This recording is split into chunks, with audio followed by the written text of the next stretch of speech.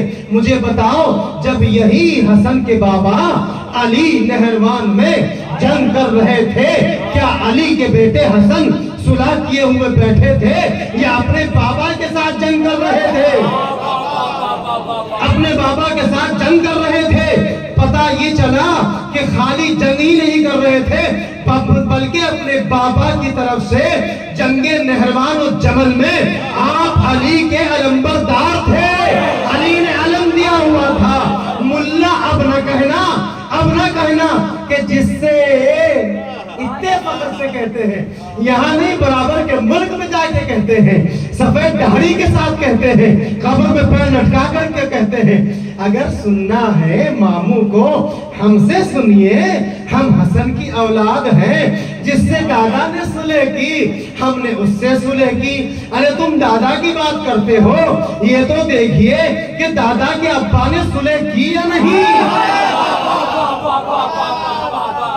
اور میں نے عجیب جملہ پڑھا ہے مقتل میں لکھا کہ ایک موقع پر علی نے اپنا علم اپنے بیٹے محمد حنفیہ کو دیا اور محمد حنفیہ سے کہا بیٹا حنفیہ آگے بڑھ کر اس اونٹ کی ٹانگوں کو کاٹ دو، اس اونٹ کو نیچے گرا دو۔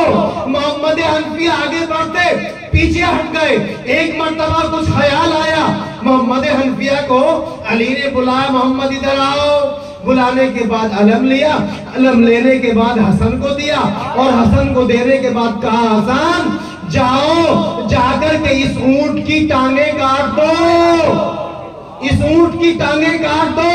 مقتل میں لکھا حسن علم لے کر آگے بڑھے، اونٹ کی ٹانگیں کاٹی، اونٹ والے کو نیچے بٹھایا، اور نیچے بٹھانے کے بعد آج لوگ کہتے ہیں ہم تو عزت کریں گے اس لیے کہ یہ خلیفہ کے رشتہ دار ہیں، یہ تیسرے خلیفہ کے رشتے میں ہیں، ہم ہم اس لیے معاویہ کی عزت کرتے ہیں۔ میں کہوں گا تم عزت کرو، تمہیں یہ ماموں یاد رہا، اس ماموں کو تم نے یاد رکھا اس لیے کہ یہ علی کی ٹکر پر آیا، لیکن یہ تو وہ خلیفہ ہے جس کو سب پہ اتفاق نہیں، لیکن ایک وہ خلیفہ ہے جو سب سے پہلے مسلمانوں کے خلیفہ ہیں، جن کا نام ہے حضرت ابو بکر رضی اللہ تعالی عنہ۔ ان کی ایک بیٹی ہے جن کا نام ہے عائشہ، وہ رسول کے گھر میں ہے، رسول کی بیوی ہے۔ ایک ابو سفیان کی بیٹی ہے، اس کا نام ہے ام حبیبہ۔ ام حبیبہ کا بھائی یاد رہا، لیکن عائشہ کا بھائی، عائشہ کا بھائی، وہ عائشہ کا بھائی، وہ عائشہ کا بھائی، وہ ہمارے ماما، وہ ہمارے ماما جن کو ماما کہتے ہوئے ہمارا سینہ فخر سے چوڑا ہوتا ہے، وہ ماما جس ماما کو ایک ماما قتل کر کے گدھے کی کھال میں بند کر کے چلائے، اس ماما کو بھول گئے۔ اور وہ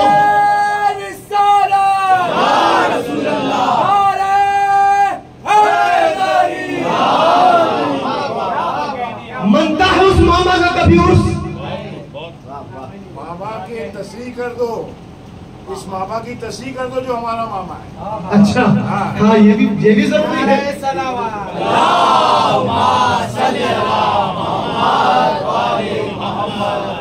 حضرت محمد بن ابی بکر یہ پہلے خلیفہ حضرت ابو بکر کے صاحبزادے ہیں۔ میں نے کل بھی کہا تھا، آج بھی شروع کی مجلس میں کہا، ہم قرابت کی بھی عزت کرتے ہیں، لیکن اس کے ساتھ ساتھ یہ شرط ہے قرابت کے کہ وہ قرابت دار نبی اور آل نبی کے وفادار ہو۔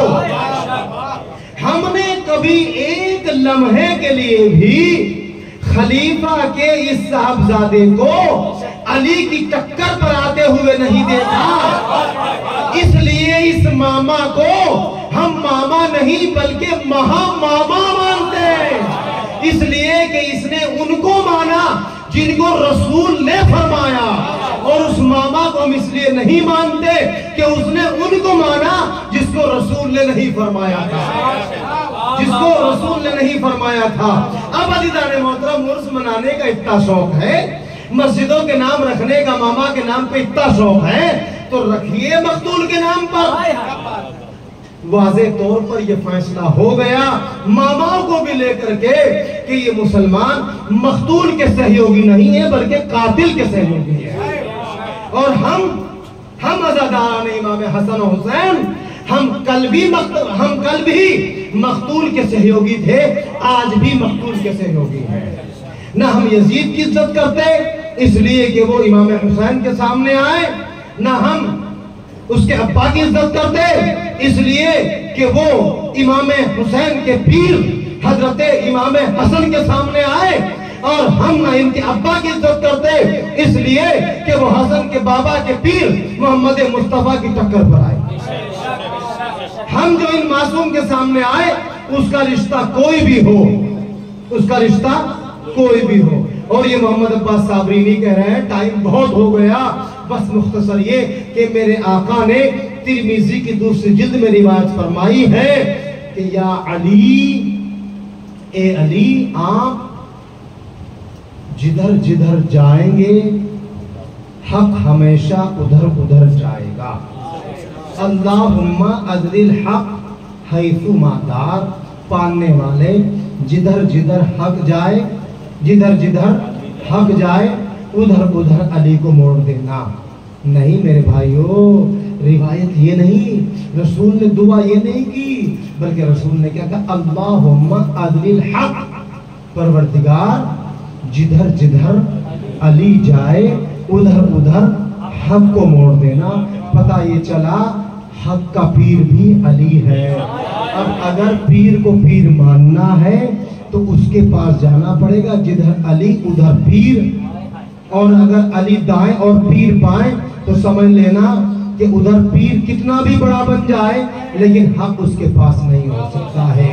بس عزیزان محترم، المختصر یہ کہ امام حسن علیہ السلام کا آخری وقت ہوا، وہ شباہت جو اللہ نے رسول کے اس بیٹے کو سینے سے اوپر دی تھی، رسول کی شباہت، اتنا پیار دیا اللہ نے، اور ایسی نسبت دی حسن کو رسول سے کہ جس تاریخ میں رسول کی شہادت یہ وفات ہوتی ہے، وہی تاریخ 28 صفر اللہ نے اپنے اس مقدس ہستی امام حسن کے لیے چنا۔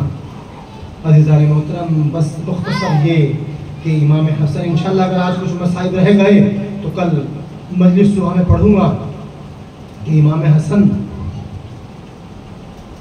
نے تمام شرائط لکھ کر کے بھیج دیے۔ جب ظالم نے دیکھا کہ شرائط امام نے ایسے لکھ دیے کہ جن کو مجھے ماننا ضرور ہے، اگر نہیں مانوں گا تو باغی کہلاؤں گا، اور عزیزو وہ شرائط جب معاویہ کے پاس پہنچے اور معاویہ مجبور ہو گیا کہ ان پر مجھے عمل کرنا ہے ورنہ مسلمان میرے بھی باغی ہو جائیں گے، تو اس ظالم نے امام حسن کی ایک زوجہ کو اپنے قریب بلایا اور بلا کر کے اس کو لالچ دیا اور اس کو 1000 اشرفی، روایت کچھ اور بھی لکھتی ہے کہ کچھ الگ انعام دینے کی بات کہی، اور اس کے ساتھ کچھ زیورات، اور اس کے اوپر یہ پلس پوائنٹ کہ اپنے بیٹے یزید ابن لعین سے نکاح کیا جائے گا۔ اب یہ عورت تھی، یہ نہیں دیکھتی کہ میں کس کے گھر میں ہوں۔ یہ اگر ایک نبی جناب لوط کے گھر میں بھی ہو، جناب نوح کے گھر میں بھی ہو، تو یہ وہاں بھی نبی کی مخالف بن جاتی ہے، چاہے جائے کہ امام کی مخالفت پر اتر آئی۔ یہ گئی اور اس نے جودہ کو زہر دیا، اور یہ ملعونہ زہر لے کر کے اپنے گھر میں آتی ہے اور میرے امام کو زہر دے دیتی ہے۔ مقتل میں لکھا ہے کہ جب زہر امام کو دیا گیا، امام کی طبیعت کچھ ناساز ہوئی، اس ملعونہ نے پھر زہر دیا۔ مقتل میں لکھا ہے کہ غالباً امام کو 3 دفعہ زہر دیا گیا۔ جب 30ویں دفعہ زہر دیا گیا تو اتنا خطرناک تھا کہ امام کے منہ سے آپ کے جگر کے ٹکڑے ٹکڑے ہو کر کے امام کے منہ سے باہر آنے لگے۔ جیسے ہی باہر آنے لگے تو فروا رونا شروع کرتی ہے، امام رونا شروع کرتے ہیں اور کہتے ہیں میرے بھائی مجھے بتا دیجئے، کچھ وصیت کر دیجئے۔ فروا بھی روتی ہے، کبھی بچوں کی کمسینی دیکھتی ہے، کبھی بچوں کے سر پہ ہاتھ پھیرتی ہے۔ عزیزو بس المختصر یہ کہ ایک وقت گزرتا گیا، امام حسین امام حسن کے پاس آئے، اپنے امام کے پاس آ کر کے کہتے ہیں اے میرے وقت کے امام، مجھ سے کوئی وصیت ہے، مجھ سے کوئی فرمائش ہے؟ تو امام کہتے ہیں بھیا اگر ہو سکے تو میرے لاشے کو میرے نانا کے پہلو میں دفن کر دینا، لیکن اگر مسلمان اجازت نہ دے تو میرے لاشے کو لے جا کر میری ماں کے پہلو میں جنت البقیع میں دفن کر دینا۔ مقتل میں لکھا ہے کہ امام حسن کی روح پرواز ہو گئی، انا للہ و انا الیہ راجعون۔ ہاں عزادارو، آپ نے سن لیا، میں نے پڑھ دیا، لیکن یاد رکھو کہ امام حسن شہید ہو گئے، چلے گئے، رخصت ہو گئے۔ اب رخصت ہونے کے بعد ہر گھر میں اپنے مرحوم کے لیے، اپنے مغفور کے لیے، اپنے شہید کے لیے اس کی تدفین کا انتظام ہوتا ہے، کفن کا انتظام ہوتا ہے۔ ہر شہید کو، ہر دنیا سے جانے والے کو سفید کفن پہنایا جاتا ہے۔ حسن کو بھی سفید کفن پہنایا گیا۔ مقتل میں لکھا ہے کہ حسن کو سفید کفن پہنایا گیا۔ زینب رو رہی ہے میرے بھائی ہمیں چھوڑ کر چلے گئے۔ میں کہوں گا زینب ابھی نہ رو، ابھی تو ایک بھائی کی شہادت دیکھی ہے، ابھی کربلا باقی ہے۔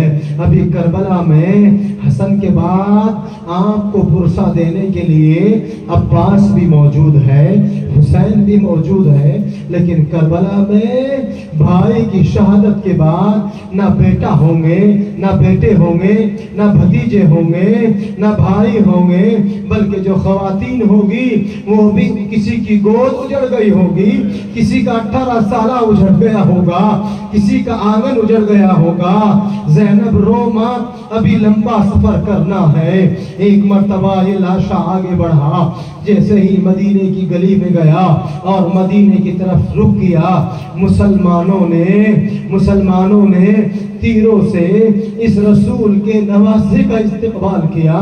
رسول کو پرسا، حسن کا پرسا، جا کر کے قریب بیٹھ کر نہیں بلکہ حسن کے جنازے پر تیر برسا کر کے پرسا دیا۔ ہاں عزادارو، وہ حسن کو جو سفید کفن پہنایا گیا تھا وہ خون سے رنگین ہو گیا، وہ لال ہو گیا۔ بھائی کو بھائی کی وصیت یاد آئی۔ امام حسین نے اپنے بھائی کے لاشے کا رخ پلٹا، جنازے کا رخ پلٹا۔ نہ ممی اماں کی قدموں میں دفن کرنا چاہتے تھے لیکن گھر لے کر کے گئے، کفن کو تبدیل کرنا ہوگا، گھر لے کر کے گئے۔ زینب نے دیکھا، دیکھ کر کے سر پیٹنے لگی، ارے ابھی تو ایک جنازہ گھر سے گیا تھا، یہ لال سرخ رنگ کا کپڑے میں لپٹا ہوا جنازہ کس کا واپس آ رہا ہے؟ خدایا خیر کرنا زینب، یہ کسی غیر کا جنازہ نہیں ہے بلکہ یہ آپ کے اسی بھائی کا جنازہ ہے جو سفید لباس میں گھر سے گیا تھا۔ ہاں عزادارو، مسلمانوں نے اہل بیت کو اس طریقے سے پرسا دیا، اس طریقے سے کہ امام حسن کے جنازے پر پورے تیر ہی تیر برسائے، گھر میں لایا گیا، کفن تبدیل کیا گیا۔ جا کر کے جب تدفین کرنے کے لیے جا رہے تھے، ام فروا آگے بڑھی، آگے بڑھ کر کے اپنے ننھے سے بیٹے جناب قاسم کا شانہ پکڑ کر کے کہتی ہے، بیٹا قاسم، آج اگر تم جوان ہوتے تمہارے بابا کا لاشا اجرکم اللہ، بیٹا تمہارے بابا کا لاشا واپس نہ آتا۔ قاسم کھڑے ہو گئے، ماں کے قدموں میں سر رکھ کر ہاتھوں کو جوڑ کر کے کہتے ہیں، میری ماں گواہ رہنا، میرے بابا کا لاشا تو سلامت آ گیا، میرا تو لاشا بھی واپس نہیں آئے گا۔ کربلا میں عصر عاشور، جناب قاسم کو میرے امام اجازت دیتے ہیں، اجازت دے کر کے جیسے ہی قاسم جاتے ہیں، جا کر کے دشمنوں کو گاجر مولی کی طرح کاٹتے ہیں۔ ایک وقت آتا ہے، حجت تمام کرتے ہیں، ظالم چاروں طرف سے ٹوٹ پڑتے ہیں۔ حسن کا لال فروا کے نور نظر اپنی سواری سے نیچے آتے ہیں، ظالم دائیں طرف کے سوار بائیں طرف کے سوار دائیں طرف کر دیتے ہیں۔ قاسم اپنے امام کو بلاتے ہیں، اے میرے امام، میرا آخری سلام لیجئے۔ میرے امام خیمے سے نکلتے ہیں، قاسم کے لاشے کے پاس آتے ہیں لیکن لاشا نظر نہیں آتا۔ ایک مرتبہ دائیں دیکھا، بائیں دیکھا، قاسم نظر نہیں آئے۔ ایک مرتبہ کہا، آئینہ آئینہ ابو الحسن، اے حسن کے بیٹے ولد الحسن، اے حسن کے بیٹے کہاں ہو؟ آواز نہ آئی، پتہ نہ چلا۔ ایک مرتبہ امام نے کہا، اے قاسم، اے حسن کی نشانی، تمہیں وقت کا امام پکار رہا ہے۔ پر جیسے ہی قاسم کے لاشے کے ٹکڑوں نے سنا، کوئی گھوڑے کی سم سے آواز دیتا ہے، کوئی مقتل کے کسی ریزے سے آواز دیتا ہے، اے میرے امام میں یہاں ہوں۔ میرے امام نے ابا کا دامن پھیلایا، قاسم کے لاشے کے ٹکڑوں کو اکٹھا کیا، ابا کے دامن میں اکٹھا کیا، لے کر کے چلے۔ اماں سے کیا ہوا وعدہ، اے اماں فروا، میرا لاشا بھی سلامت نہیں آیا، بابا کا لاشا سلامت آ گیا تھا۔ الا لعنت اللہ علی القوم الظالمین وسيعلم الذين ظلموا أي منقلب ينقلبون۔ پروردگار تجھے واسطہ محمد علیہ محمد کے آنسوؤں کا ہماری اس مختصر سی مجلس کو اپنی بارگاہ میں قبول فرما اور اپنی آخری حجت کا ظہور فرما۔